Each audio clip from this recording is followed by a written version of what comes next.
नमस्कार दोस्तों, मैं तपन कुमार झा आप सभी का बहुत स्वागत करता हूँ हमारी वीडियो में, जिसमें आज बात करने वाले हम लोग सर्वर साइड रिक्वेस्ट फॉर्जरी के बारे में कि ऐसा अटैक जो बेसिकली किसी सर्वर को बना सकता है पागल और कर सकता है उसके नेटवर्क के अंदर की एप्लीकेशन को एक्सेस, जितने भी सिस्टम्स अंदर रखे गए हैं उन सबको बना सकता है वल्नेबल। तो ये अटैक जो है काफ़ी हार्मफुल अटैक है web application point of view से, क्योंकि जो सर्वर्स होते हैं बेसिकली इंटरनेट फेसिंग सर्वर्स होते हैं उनको काफ़ी सारी सिक्योरिटी से प्रोटेक्ट करा जाता है। जैसे हमारा आईडीएस हो गया, आईपीएस हो गया, वेब एप्लीकेशन फायरवॉल्स हो गया, लोड बैलेंसर्स हो गया, ऐसे काफ़ी सारे सिक्योरिटी हम लोग इंप्लीमेंट करते हैं। पर जो नेटवर्क में रखे हुए डिवाइसेस हैं, नेटवर्क में रखे हुए अदर सर्वर से जो डायरेक्टली इंटरेक्ट नहीं कर रहे हैं इंटरनेट से, उस पर लेस रेस्ट्रिक्शन होने की वजह से हम इस टाइप के अटैक्स को परफॉर्म कर पाते हैं। सर्वर साइड रिक्वेस्ट फॉर्जरी का पर्पस क्या होता है? बेसिकली सर्वर के साथ में एक फॉर्जरी करना रिक्वेस्ट की, ताकि जब आप कोई रिक्वेस्ट रन करें उसके सिस्टम पे तो उसको पता ना चल पाए कि ये किसी अननोन यूज़र ने मेरे सिस्टम पे रन करा है और उसको लगे कि ये मेरी सिस्टम का एडमिन उस पर्टिकुलर रिक्वेस्ट को रन कर रहा है।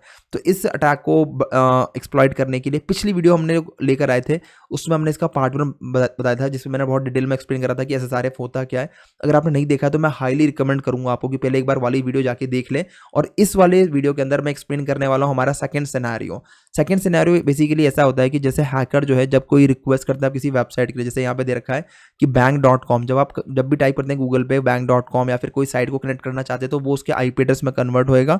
कन्वर्ट होकर सामने दिख रहा होगा, वो कहाँ जाएगा? उस सर्वर पे जाएगा जहाँ पे वो एप्लीकेशन सर्वर आपने होस्ट कर रखा है। अब हो सकता है कि वहाँ पे डेटाबेस जो है उस पर्टिकुलर सेम सर्वर पे ना हो, किसी अदर सर्वर पे हो, तो उस कंडीशन में वो इंटरनली कॉल करेगा, उसके आईपी एड्रेस के थ्रू कॉल करेगा, क्योंकि कम्युनिकेशन इंटरनल नेटवर्क के अंदर आईपी एड्रेस के थ्रू होता है। तो वो क्या करेगा कि उसने एक रिक्वेस्ट भेजी, उसके आईपी एड्रेस स्लैश लगा के उस पर्टिकुलर डोमेन का नाम या फिर पर्टिकुलर उस फाइल का नाम या फिर कोई पैरामीटर जो वो पास करना चाह रहा है, तो जब ये डेटा यहाँ पे जाएगा डेटाबेस के पास में, तो डेटाबेस में से वो डेटा फैच करेगा और सर्वर पे रिस्पॉन्स दे देगा, और वेब सर्वर पे डायरेक्टली इस रिस्पॉन्स को इंटरनेट के थ्रू हैकर के मशीन पे शो कर देगा। तो इस तरीके से पूरा कम्युनिकेशन जो चलता है। अब अगर मान लो आपने वेब सर्वर को काफ़ी स्ट्रॉन्ग सिक्योरिटी से प्रिवेंट कर रखा है, लाइक आईडीएस हो गया, आईपीएस हो गया, इस टाइप की हाई सिक्योरिटी आपने वहाँ प्रोवाइड कर रखी है, पर इंटरनल नेटवर्क में सिक्योरिटी नहीं लगा रखी, तो उस कंडीशन में हैकर आपके सिस्टम के थ्रू, आपके सर्वर के थ्रू इंटरनल नेटवर्क के अंदर कमांड्स चला सकता है और आइडेंटिफाई कर सकता है। मतलब पहले वो रिकॉन करेगा, स्कैनिंग करेगा आइडेंटिफाई करने के लिए कि आपके नेटवर्क में कौन कौन से और सिस्टम्स रन कर रहे हैं, और उसके बाद फिर वो अपने टारगेट को ढूंढ के और डिलीट कर देगा। ये बहुत बड़े लेवल का अटैक होता है, जिसके थ्रू हैकर जो है आपके नेटवर्क में चल रही सारी डिवाइसेस को कंट्रोल कर पाएगा और एक्सेस कर पाएगा। चलिए आज देखते हैं कि ना हैकर जो है कैसे इस चीज़ को परफॉर्म करता है और किस तरीके से ये प्रैक्टिकल जो है और ये बग जो है आपके सिस्टम पे इम्पैक्ट करेगा। सही कैसे करना है इसके बारे में बहुत डिटेल में बात करी जाएगी आगे आने वाली वीडियोज़ के अंदर।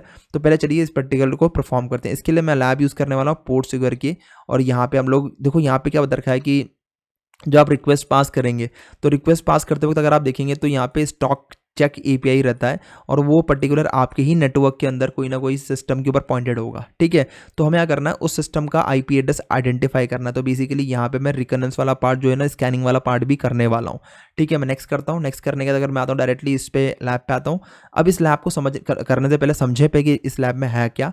तो देखा कि इसमें basic server side request forgery against another backend system, मतलब कि जो एसएसआरएफ अटैक है ये किसके अगेंस्ट में हो रहा है? अनदर बैकएंड सर्वर, मतलब कि एक दूसरा सर्वर और है, बैकएंड सर्वर, डेटाबेस सर्वर जिसे बोल सकते हैं अपन उसको, वो इसको रिस्पांस दे रहा है, तो उसके ऊपर अपन को करना है। इस लैब को सॉल्व करने के लिए बेसिकली इसके अंदर हमारा एक दे रखा है कि स्टॉक चेक का फीचर है इस एप्लीकेशन के अंदर, जिसके थ्रू ये फैच कर रहा है डेटा कहाँ से? इंटरनल सिस्टम से। सॉल्व करने के लिए लैब को पहले आपको क्या करना है, स्टॉक चेक फीचर को चेक करना है, और पहले आपको स्कैन करना है कौन सा आईपी एड्रेस जो है नेटवर्क के अंदर वो अपना टारगेट मशीन है जहाँ से डेटा अपन को फैच करना है, और उसके सिस्टम पे रखे हुए एडमिन इंटरफेस को एक्सेस करना है, और जो पोर्ट नंबर 8080 पे काम कर रहा है, तो यहाँ पे इसने दे दिया अपन डायरेक्टली कि कौन सा पोर्ट अपन को यूज़ करना है, और फिर डिलीट करना है कार्लोस को। चलिए डायरेक्टली लैब एक्सेस करते हैं। लैब एक्सेस करते हैं अपन लोग, तो डायरेक्टली ये जाएगा और पेज खोल देगा। उस पेज के ऊपर काफ़ी सारे हमें प्रोडक्ट्स मिलेंगे, उन प्रोडक्ट्स में से किसी प्रोडक्ट को उठाना है अपन को, और उसके ऊपर फिर अपन को टेस्टिंग परफॉर्म करनी है। थोड़ा टाइम ले रहा है ये चलने में, तब तक मैं एक बार बर्ब टू चेक कर लेता हूँ कि प्रॉपर वर्क कर रहा है नहीं कर रहा है। ठीक है, तो अब क्या करना है, यहाँ पे अपन सीधे आते हैं, नीचे दिखाता हूँ मैं इसको, चलेगा। ठीक है, अब देखो यहाँ पे आता हूँ मैं किसी भी एक चीज़ के ऊपर, तो मैं जाता हूँ इसके ऊपर, चलो ठीक है, नीचे आते हैं अपन और स्टॉक चेक। ठीक है, जब मैंने स्टॉक चेक पर क्लिक करा तो यहाँ दिख रहा होगा एक रिक्वेस्ट जो है पास हो गई है स्टॉक चेक की, और यहाँ पे दो स्टॉक में 2 चीज़ अवेलेबल है, ठीक है। अब क्योंकि नीचे आप देखें तो यहाँ पे काफ़ी सारे ना दिख रहा होगा आपको यूआरएल, जो मतलब इस यूआरएल के अंदर आप देखें तो इसमें रिक्वेस्ट पास हो रही है। डिकोड करके चेक करा अपन ने तो यहाँ पे दे रखा है कि HTTP 1.192.168.0.1:8080, ठीक है ना। तो इस यहाँ तक कॉपी कर लेते हैं और यहाँ तक कॉपी करने के बाद इसको रिमूव करके इसको हटा देते हैं यहाँ पे, सॉरी, इसको डालते हैं अपन इंट्रूडर के अंदर। इंट्रूडर में डाला अपन ने, नीचे आते हैं और इस वाले पार्ट को अपन रिमूव कर लेते हैं यहाँ पे। रिमूव करके अब ये रिमूव इसलिए करा है क्योंकि अपन को पता नहीं कौन सा आईपी एड्रेस है, ठीक है ना। और जो यूआरएल के लिए वो रिक्वेस्ट कर रहा है तो वो कहीं और भेज रहा है, तो मैं चाह रहा हूँ कि मेरे को इसी सिस्टम पे इस पर्टिकुलर यूआरएल को रन करना है, ठीक है। अब यहाँ पे क्या रखा है कि आपके सामने, क्योंकि 0.1 तो सिस्टम का है, पर अब मुझे ढूंढना है कि नेटवर्क में दूसरा सिस्टम जो है ना, देखो मेरा सिस्टम का तो मुझे आईपी एड्रेस पता है, पर दूसरे सिस्टम का आईपी एड्रेस मुझे ढूंढना है। तो उसके लिए क्या करना पड़ेगा, मुझे ब्रूट फोर्स करना पड़ेगा। तो मैं 1 को ऐड करता हूँ, ठीक है, और स्लैश ला के एडमिन डाल देता हूँ ताकि एडमिन का पेज वो फैच करके दे मुझे, ठीक है ना। अगर कोई राइट आईपी रहेगा तो वो एडमिन का जो उस पर्टिकुलर सिस्टम पे एडमिन का जो पेज होस्टेड होगा वो मुझे ला के देगा। पिछली वाली वीडियो में अपन ने क्या करा था, इस सिस्टम पे वो एप्लीकेशन होस्टेड थी। अब वाले सिनेरियो के अंदर इस डेटाबेस वाले के अंदर वो जहाँ पे हमारा जो दूसरा सेकंड सिस्टम है, इंटरनल सिस्टम है, उस पर वो एप्लीकेशन अपन ने होस्ट कर रखी है, ठीक है। तो अब क्या करा अपन ने, यहाँ पे अपन गए 1 को सिलेक्ट करा क्योंकि 1 जो है वही रेंज घुमाएगा और लास्ट वाला जो पार्ट है वो होस्ट वाला पार्ट होता है। क्योंकि अभी मैं क्लास C का एड्रेस यूज़ कर रहा हूँ तो उस कंडीशन में मैं ब्रूट फोर्स करने वाला हूँ। तो मैं पेलोड पे जाके यहाँ पे एक नंबर ही लूँगा बस में, और 255 मेरा लास्ट आईपी एड्रेस होगा, जो मेरा सबनेट मास्क जो मेरा डिफॉल्ट हमारा लास्ट वाला आईपी एड्रेस होता है, ब्रॉडकास्ट आईपी एड्रेस। तो मैंने ले लिया, टोटल 256 ये अटैम्प्ट्स करने वाला है। क्लिक करूंगा स्टार्ट अटैक पे।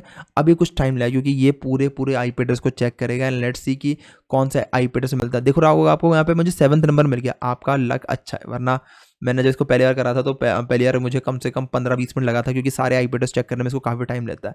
अब दिख रहा होगा जहाँ पे अपन को 200 मिला तो अपन चेक करें रिस्पॉन्स के अंदर। तो रिस्पॉन्स के अंदर आपको यहाँ पे माई अकाउंट खुल गया है, यूज़र और विनर का डिलीट करने का अकाउंट भी आ गया है, दिख रहा होगा आपको यहाँ पे, ठीक है। इसको अगर अपन रेंडर करके चेक करेंगे तो दिख गया आपको कि भाई आपके नेटवर्क के अंदर एक एप्लीकेशन है, एक सर्वर है जो 1.0.7 पे रन कर रहा है, और उसके ऊपर अगर अपन जाएंगे तो उसको डिलीट भी कर सकते हैं अपन। अब इसको जाना है यहाँ पे और मुझे पूरा यूआरएल ले लेना है ताकि मैं उसी को हिट करूँ, ठीक है। तो मुझे कार्लोस को डिलीट करना है तो मैं पूरा यूआरएल कॉपी कर लेता हूँ और मुझे इसको बंद करना होता है, डिस्कार्ड, ठीक है। अब इसी को मुझे करना क्या है, मुझे यहाँ पे जाके रिपीटर में डालता हूँ मैं इसको। रिपीटर में डालने के बाद ये पूरी जो एपीआई की जो रिक्वेस्ट है इसको हटा देता हूँ मैं। अब बता दूँ मैं आपको, इस टाइप की जो एपीआईज होती है ना, उसके अंदर जब भी कोई वो थर्ड पार्टी से रिक्वेस्ट करते हैं तो काफ़ी सारी इन्फॉर्मेशन भी शेयर होती है। तो ये वो काफ़ी सारी जगह आपको लग जाएगा, ठीक है ना। आज की तारीख में हर एप्लीकेशन एपीआई बेस ही बनी होती है, तो उसमें तो आपको काफ़ी एडवांटेज मिलेगा इस चीज़ का, ठीक है। अब डायरेक्टली मैं रन करता हूँ, बैक एंड में देख लेता हूँ, मैं यहाँ पे खोल रखता हूँ, टॉप पे जाता हूँ, इसको अपन रन करके देखते हैं एक बार, ठीक है। इसका जो व्यू रहेगा वो अपन एक बार चेक कर लेंगे भाई क्या उसका व्यू रहेगा, ठीक है। अब इसका यहाँ पे फाउंड हो गया है, ठीक है। तो मैं इसको एक बार चेक कर लेता हूँ, फॉलो रिडायरेक्शन, रिडायरेक्ट कर दिया उसने अपन को, ठीक है। तो इस तरीके से अपन, अब मैं इसको मैं रिफ्रेश मार चेक करता हूँ तो मेरी जो लैब है वो सॉल्व हो चुकी होगी, सॉल्व होगी लैब मेरी, ठीक है। तो इस तरीके से अपन ने इसको डिलीट मार दिया है। तो ये पर्पस क्या था इसका कि भाई जो हमारे सर्वर्स हैं, जो हमारे सर्वर इंटरनली कम्युनिकेट करते हैं अपनी कंपनी के अंदर, नेटवर्क के अंदर, तो उसके थ्रू मैं ये कमांड रन करूं और इस सिस्टम पे चल रही लोकल होस्ट पे एप्लीकेशन में उसको एक्सेस करूं। यहाँ पे आईपी एड्रेस डाल के स्लैश ला के मैंने एडमिन गेस करा है बस, और फिर मैं इसके थ्रू यहाँ पे रिक्वेस्ट को जनरेट कर सकूँ और एक फॉर्जरी रिक्वेस्ट जो है ना, एक फेक रिक्वेस्ट मैं वहाँ पे जनरेट कर सकूँ। तो अब इससे हुआ क्या है, बेसिकली मैं हूँ एक हैकर, ठीक है ना, जो इंटरनेट पे किसी अननोन यूज़र है और वो ऐसी कमांड्स को रन कर पा रहा है, ऐसी क्वेरीज को रन कर पा रहा है जो लग कैसे रही है कि ये application web server direct database पे चला रहा है, ठीक है ना, पर एक्चुअल में चल कहाँ से रही है, वो हैकर तरफ से चल रही है। तो ये बेसिकली क्या है, सर्वर साइड रिक्वेस्ट फॉर्जरी, जहाँ पे सर्वर के साथ में फॉर्जरी हो रही है और सर्वर को पता नहीं कि रिक्वेस्ट क्या जनरेट हो रही है, और ऑटोमेटिकली उसके सिस्टम के अंदर ये कि एडमिन लेवल एक्सेस मिल रहा है सामने वाले यूज़र को, ठीक है। तो ये सर्वर साइड रिक्वेस्ट फॉर्जरी थी। मैंने दोनों सिनेरियो दिखाया आपको। एक टाइम पे हम लोगों ने इस सिस्टम पे अटैक करके दिखाया जिसपे लोकल होस्ट सिस्टम पे ही हमारा कुछ अगर रन कर रहा हो तो, और अगर मान लो आपने बोला कि नेटवर्क के अंदर दूसरे सिस्टम पे अगर कुछ रन कर रहा हो और वो एक्सेस करना हो मुझे, तो वो आईपी एड्रेस के थ्रू आप गैस कर सकते हैं, ठीक है। तो आई होप ये दो वीडियो आपको समझ में आई होगी, अच्छी लगी तो प्लीज़ लाइक करना ना भूलें। अगर आप हमारे साथ में कोर्स करना चाह रहे हैं फॉर्म दिया हुआ है चैट बॉक्स में, आप जाके भर सकते हैं और हमारे साथ में कोर्स भी कर सकते हैं। तो इस वीडियो के लिए इतना ही। Thank you, have a nice day, take care, bye bye, good night, शबा खैर। मिलते हैं फिर नेक्स्ट वीडियो के अंदर। Take care, bye.